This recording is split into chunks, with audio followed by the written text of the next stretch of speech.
Hello, dear students. I am Dr. Rajiv Sapre, and this is 7th lecture in the series of video lectures about SSC Mathematics, and we are discussing chapter quadratic equation. In the last lecture, you know that we have developed the formula for the roots of quadratic equation. What was that formula? Roots of quadratic equation. The formula was actually proved also by us. That means if the equation is this ax square plus bx plus c equal to 0, and if alpha and beta are the roots, because तुम्हाला हे निश्चित माहिती पाहिजे की कुठल्याही quadratic इक्वेशनला जास्तीत जास्त 2 roots असतील, बरोबर ना. त्यामुळे नेहमी असं आपण म्हणतो की alpha and beta are the roots. तर what are the formulae? They are given by minus B plus or minus root of B squared minus 4ac divided by 2a.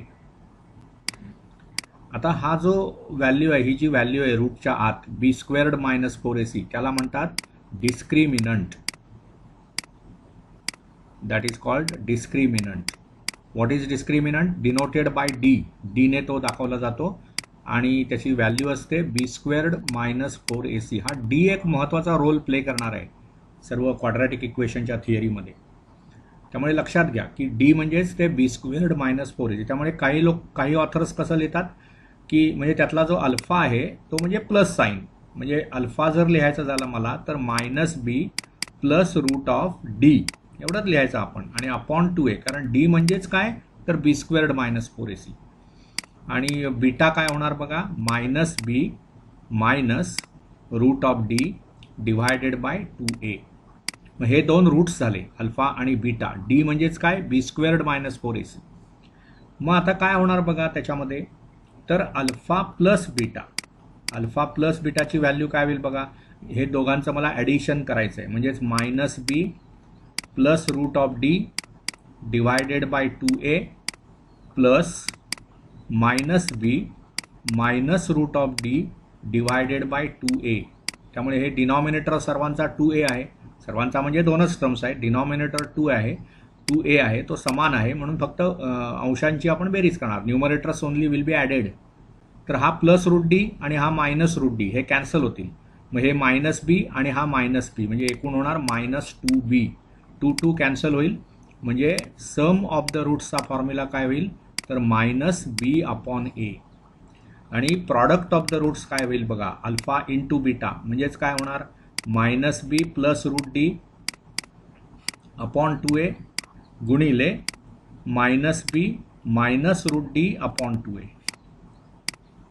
म्हणजेच हा गुणाकार काय होणार बघा, इथे हे 2a आणि 2a म्हणजे 4a स्क्वेअर झाला छेदमस्थानचा गुणाकार.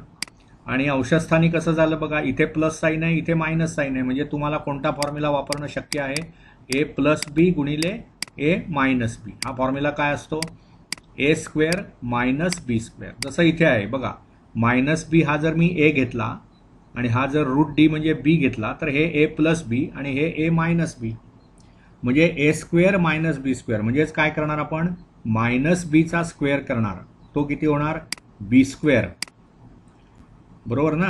आणि मायनस रूट डीचा स्क्वेअर, रूट डीचा स्क्वेअर म्हणजे डी, कळलं ना. मग आता त्या डीच्या ऐवजी तुम्हाला ती व्हॅल्यू टाकावी लागेल डीची, ते इथे करतो मी.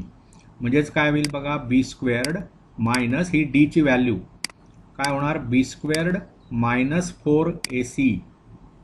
ओके, आणि that is divided by 4a square.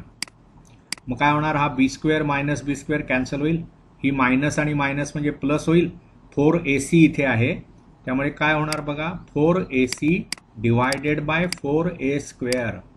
म्हणजेच पुन्हा 4 कॅन्सल, इथे a इंटू सी आहे, त्यातला एक a इथला a बरोबर कॅन्सल करता येईल, म्हणजे ते c अपॉन a उरलं. 4 पण कॅन्सल झालेला आहेच, आणि हे ac होतं, हे a स्क्वेअर. त्यामुळे अत्यंत महत्त्वाचा एक फॉर्म्युला आपण ह्याच्यातून डेव्हलप केला. काय फॉर्म्युला डेव्हलप केला बघा, की दोन आधी एकत्र आपण हे सर्व आता मी एकत्र करतो, हे मी आता म्हणजे डिलीट करतो आहे. काय आपण बघितलं बघा, त्यातल्या थिअरीतला मेन भाग काय झाला आता, तर जेव्हा हे तुमचं क्वाड्रॅटिक इक्वेशन असेल ax² plus bx plus C equal to 0, alpha आणि बीटा हे त्याचे रूट्स असतील, तर अल्फा म्हणजे रूट्सचा फॉर्म्युला काय, roots are given by roots are X, म्हणजे त्याला आपण एक्स म्हणूया, X is equal to alpha आणि X is equal to beta. तर ते एक्स म्हणजे काय सांगितलं जातं, -b plus root of D upon plus or minus -b plus root of D upon 2a, आणि या डीची किंमत काय असते, b² मायनस 4ac, यालाच म्हणतात discriminant.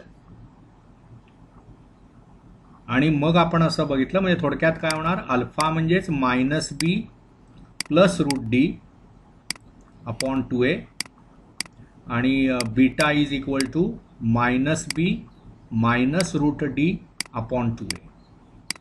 Now if these are the roots, then alpha plus beta comes out to be -b upon a आणि alpha into beta comes out to B c upon a. हे आपणाला माहिती पाहिजे. हा जो सर्व विषय आपण आत्ता घेतला, लक्षात घ्या, तर हा सर्वात महत्त्वाचा पार्ट आहे त्या चॅप्टरमधला, की तुम्हाला क्वाड्रॅटिक इक्वेशन दिल्यानंतर हे जे सर्व आहे, this is very important. Quadratic equation दिल्यानंतर त्याचं आधी नेचर आपणाला माहिती पाहिजे. अनेक वेळा आपण आता ते लिहिलेलं आहे, खूप प्रॉब्लेम्स आपण सोडवलेले आहेत.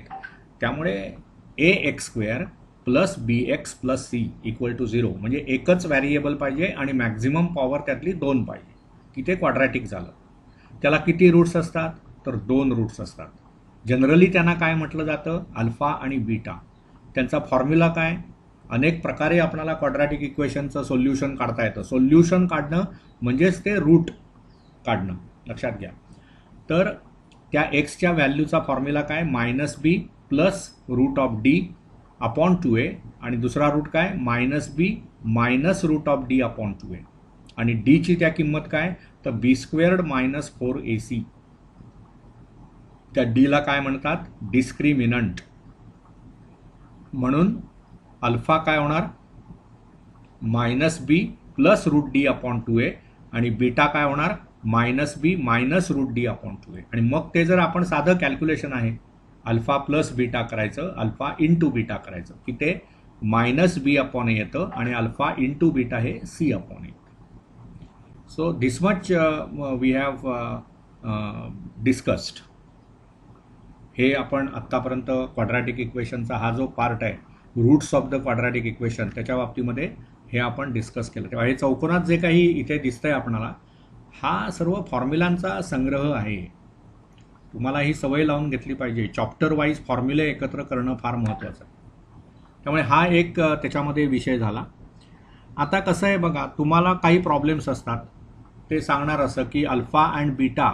बघा इथे आता सॉल्ड एक्झाम्पल्समध्येच पहिलं बघा की alpha and beta are the roots of the equation. बघा इथे इक्वेशन काय दिलंय, इक्वेशन आपणाला असं दिलंय 2x² त्याच्यानंतर plus 6x minus 5 equal to 0. आता ह्या इक्वेशनमध्ये जेव्हा तुम्ही ते कम्पेअर कराल, कशाबरोबर कम्पेअर करणार, ax² plus bx plus C equal to 0 बरोबर कम्पेअर करा. म्हणजेच एची व्हॅल्यू काय होणार 2, बीची व्हॅल्यू काय होणार 6 आणि सी काय होणार -5. मग आता त्यांनी काय विचारलंय तुम्हाला, find alpha plus beta, alpha into beta. मग आता माहिती आहे अल्फा प्लस बीटाचा काय फॉर्म्युला असतो, म्हणजे आधी अल्फा आणि बीटा हे काय आहेत, तर ह्याचे रूट्स आहेत. हे आता गृहीत धरलेलं आहे, त्यांनी इथे दिलेलंच आहे, if alpha and beta are the roots of the quadratic equation. मग अल्फा प्लस बीटाचा फॉर्म्युला काय, -b अपॉन a आणि अल्फा इंटू बीटाचा फॉर्म्युला काय, c अपॉन a. म्हणजेच इथे काय होणार, अल्फा प्लस बीटा या प्रॉब्लेममध्ये काय होणार, b अपॉन a, b 6 आहे, a 2 आहे, -b अपॉन a म्हणजेच -6 अपॉन 2, मग ते होणार -3. आणि अल्फा इंटू बीटा ते आहे c upon a. Here c is -5, a is same 2. So what will B that, it will be -5/2. So this is alpha plus beta -3. This is alpha into beta -5/2. This is very simple issue. ह्याच्यामध्ये काहीही कठीण नाही आहे. साधं आहे. Compare करायचं, ABCच्या values मिळवायच्या की सर्व काही आपणाला करता येतं. ठीक आहे. आता दुसरा प्रॉब्लेम बघूया. इथे आपण हे सॉल्व्ड प्रॉब्लेम्स जे आहेत ना ते सुद्धा आपण चांगल्या प्रकारे अभ्यासले पाहिजेत आणि ते सोडवून बघितले पाहिजेत. तिथे सोडवलेले आहेत म्हणून आपण काहीच करायचं नाही, नुसतं वाचायचं. गणित हा काही विषय वाचून कळण्यासारखा नाही आहे. तुम्हाला ते सोडवले पाहिजेत प्रॉब्लेम्स. तर जरी तिथे लिहिलेले असले तरी एकदा ते वाचायचे, समजावून घ्यायचे, मग स्वतः लिहिता येतं का बघायचं, ते न बघता बरोबर येतात का उत्तरं हे चेक करायचं. तर आता इथे काय म्हटलंय बघा, the difference between the roots of the equation. Equation काय दिलंय बघा, तर x² -13x plus k is equal to 0. याचे रूट्स जर आपण अल्फा आणि बीटा मानले तर त्यांनी काय दिलंय तुम्हाला, तर the difference between the roots of this equation is 7. म्हणजे अल्फा मायनस बीटा हे तुम्हाला 7 दिलेलं आहे. अल्फा मायनस बीटा हे 7 दिलेलं आहे, 7. तर तुम्हाला त्या के ची किंमत काढायची आहे. मग कसं करता येईल बघा, आपल्याकडे आता बघा हे जे इक्वेशन आहे x² मायनस, म्हणजे आपण सोल्युशन लिहिताना काय लिहिणार, तर given equation is x² -13x plus k equal to 0. So when you compare it with a and ax² plus bx plus c, what you get is, so comparing with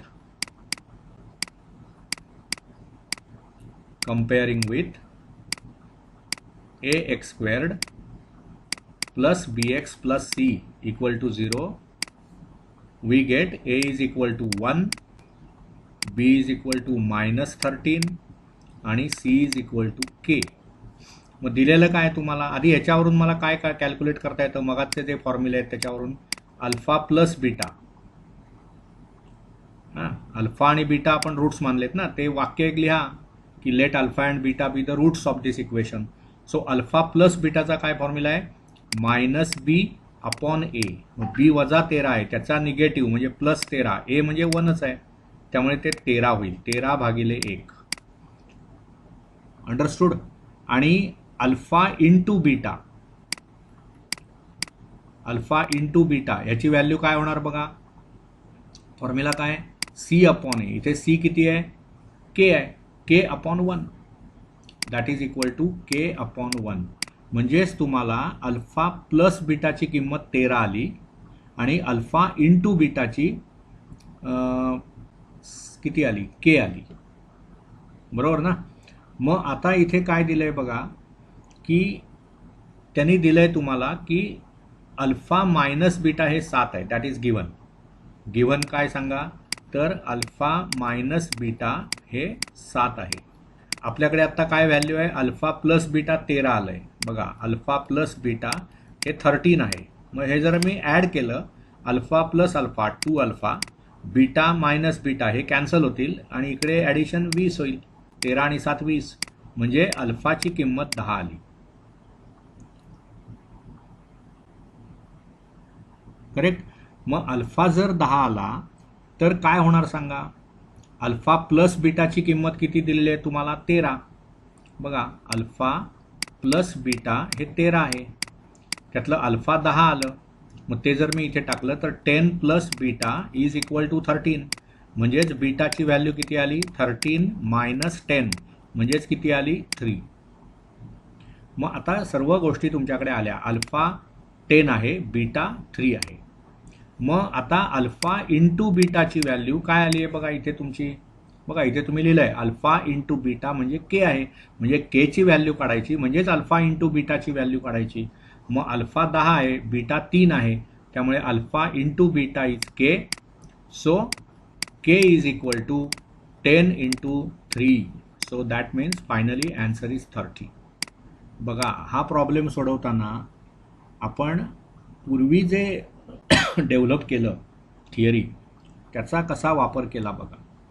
मॅथ्समध्ये हेच चालतं की पुढच्या जेव्हा गोष्टी तुम्ही करता एखाद्या चॅप्टरमध्ये पुढची गोष्ट ज्यावेळी शिकत जाता त्यावेळी त्याच्या आधी शिकलेल्या गोष्टी वापरणं हे महत्त्वाचं आहे. त्यांचा चांगला अभ्यास पाहिजे आपल्याला. ते लिंकेज आहे, असं सर्व ॲब्रप्टली वेगवेगळ्या गोष्टी नसतात. आधीच्या गोष्टींवर पुढची गोष्ट अवलंबून असते. त्यामुळे आधीची गोष्ट चांगल्या प्रकारे तुम्हाला समजलेली असली पाहिजे की नॅचरली पुढचा भाग आपल्याला कळायला लागतो. I hope you understood this problem. Very simple. ठीक आहे. त्याच्यानंतर बघा पुढे असे काही प्रॉब्लेम्स आहेत. आता इथे बघा हाच प्रॉब्लेम बघा की अल्फा अँड बीटा त्यांनी काय दिलं आहे बघा त्या प्रॉब्लेममध्ये की अल्फा अँड बीटा हे रूट्स आहेत. कशाचे रूट्स आहेत? X square plus 5x minus 1 equal to 0. तर तुम्हाला त्यांनी सांगितलं आहे अल्फा क्यूब प्लस बीटा क्यूबची किंमत काय आणि अल्फा स्क्वेअर प्लस बीटा स्क्वेअरची किंमत काय हे त्यांनी विचारले. मग इथे तुम्हाला हे फॅक्टर्स जे 10वीमध्ये तुम्ही शिकलात, 10वीमध्येच तुम्ही आहात ॲक्च्युली, 9वी 8वीमध्ये जे शिकलात alpha cube plus beta cube आणि अल्फा स्क्वेअर प्लस बीटा स्क्वेअरचे फॅक्टर्स. म्हणजे कसं आहे बघा तुम्हाला हे माहिती पाहिजे की alpha square plus beta squared म्हणजेच काय असतं तर alpha plus beta bracket square. बघा ह्याचा स्क्वेअर काय होणार? अल्फा स्क्वेअर मधली टर्म 2 अल्फा बीटा आणि प्लस बीटा स्क्वेअर. त्यात ते 2 अल्फा बीटा नकोच आहे आपल्याला म्हणून ते वजा करायचं. हा फॉर्म्युला झाला. हा एक फॉर्म्युला तुम्हाला वापरायचा आहे. असेच का फॉर्म्युले वापरायचे तर क्वाड्रॅटिक इक्वेशन दिल्यानंतर मला अल्फा प्लस बीटा आणि अल्फा इंटू बीटा यांच्या किमती काढता येतात. म्हणून ज्याची काही किंमत काढायला सांगितलेली आहे मला ते सर्व अल्फा प्लस बीटा आणि अल्फा इंटू बीटा या भाषेत लिहिता आलं पाहिजे कारण त्यांच्या किमती तुमच्याकडे अवेलेबल असतात. याच्या मागची थिअरी लक्षात घ्या. हे असंच का करायचं? मॅथमॅटिक्समध्ये कसं आहे असंच का मी केलं हे ज्याला कळलं त्याला ते गणित कळलं. नाहीतर मग हे घोकमपट्टी करणार तुम्ही आणि पाठांतराला मर्यादा असतात. किती पाठ करत राहणार तुम्ही? शक्य नाही. तसंच अल्फा क्यूब प्लस बीटा क्यूबचा formula, alpha cube plus beta क्यूबचा फॉर्म्युला काय असतो बघा तर alpha plus beta bracket cube minus 3 alpha beta into alpha plus beta. हे दोन फॉर्म्युले तुमचे तयार पाहिजेत. कारण बघा या फॉर्म्युल्यामध्ये alpha square plus beta square ही जी काय व्हॅल्यू मी अल्फा प्लस बीटा आणि अल्फा इंटू बीटाच्या भाषेत लिहिली. इथे पण तसंच alpha cube plus beta cube we have written in this format alpha plus beta bracket cube minus 3 alpha beta into bracket alpha plus beta.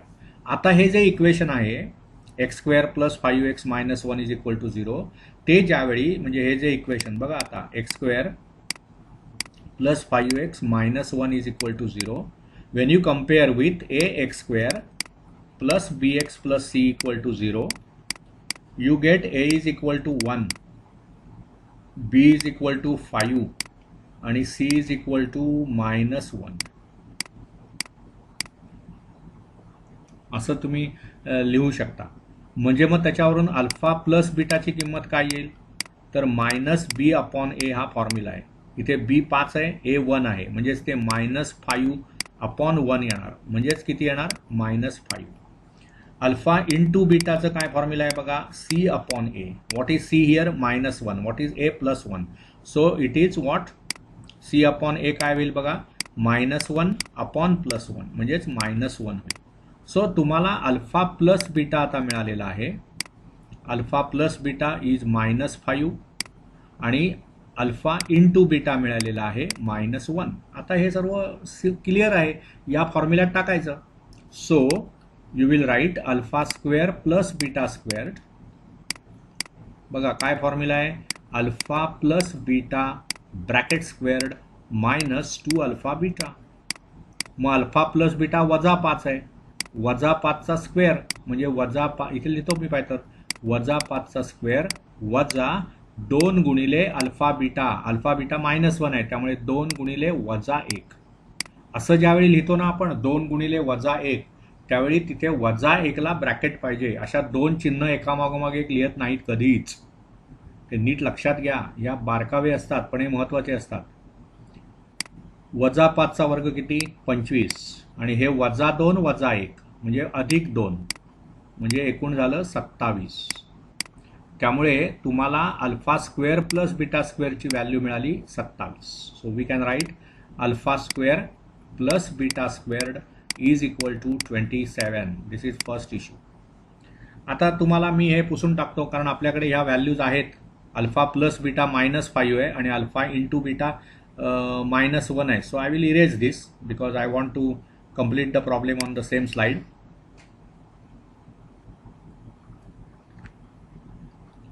म्हणजे आता आपल्याला काय करायचंय बघा. We want to calculate value of alpha cube plus beta. ठीक आहे, मग तो फॉर्म्युला लिहूया. हा फॉर्म्युला आहेच, पुन्हा मी नाही लिहित. This formula we have to use. So what will be alpha cube plus beta cube. काय होणार बघा. अल्फा प्लस बीटाचा क्यूब. अल्फा प्लस बीटा किती आहे तुमचं -5, त्यामुळे -5 चा क्यूब -3 इंटू अल्फा बीटा. हे बघा अल्फा बीटा किती आहे आपला -1, त्यामुळे -3 इंटू -1 आणि into alpha plus beta which is -5. ठीक आहे, म्हणजे काय होणार बघा. -5 चा घन वजा 125. हे आता पटापट आलं पाहिजे. 10वीच्या प्रत्येक विद्यार्थ्याला 1 ते 30 पर्यंतचे वर्ग पाठ पाहिजेत आणि 1 ते 10 पर्यंतचे घन पाठ पाहिजेत. त्याला काही पर्याय नाही. त्यामुळे -5 चा घन ते तुम्ही असं जर वहीत लिहत राहिलात -5 गुणिले -5 मग ते 25 झालं, मग पुन्हा गुणिले -5 असं अपेक्षित नाही. पटापट ते आलं पाहिजे. आणि इथे बघा आता -3 -1 आणि -5 वजा 3 वेळा आलाय म्हणजे फायनली वजा चिन्ह येणार आणि 3 गुणिले 1 गुणिले 5 म्हणजे 15 आलं. म्हणजे -125 -15 म्हणजेच -140. त्यामुळे alpha square plus beta square आलं 27 आणि alpha cube plus beta cube आलं. इथे पण ते क्यूब आहे, sorry by mistake I wrote alpha cube plus beta square. It is alpha cube plus beta cube. मग त्याचं काय उत्तर आलं बघा. It is equal to -140. त्यामुळे या लेक्चरमध्ये आपण 2 नवीन गोष्टी शिकलात की अल्फा प्लस बीटा आणि अल्फा इंटू बीटाचा फॉर्म्युला काय, कसा डेव्हलप करायचा आणि त्याचा वापर कसा करायचा. कशा टाईपचे प्रॉब्लेम्स याच्यावर विचारतात. ते टाईपचे प्रॉब्लेम्स ज्यावेळी तुम्हाला करायचे असतील ना त्यावेळी ते फॉर्म्युल्यांवर चांगली मास्टरी पाहिजे आपली. खूप महत्त्वाचं आहे. Formulae are very important. Okay, so I hope you enjoyed this lecture and I hope you understood whatever is discussed in this lecture. We will continue this issue in the next topic also. Thank you.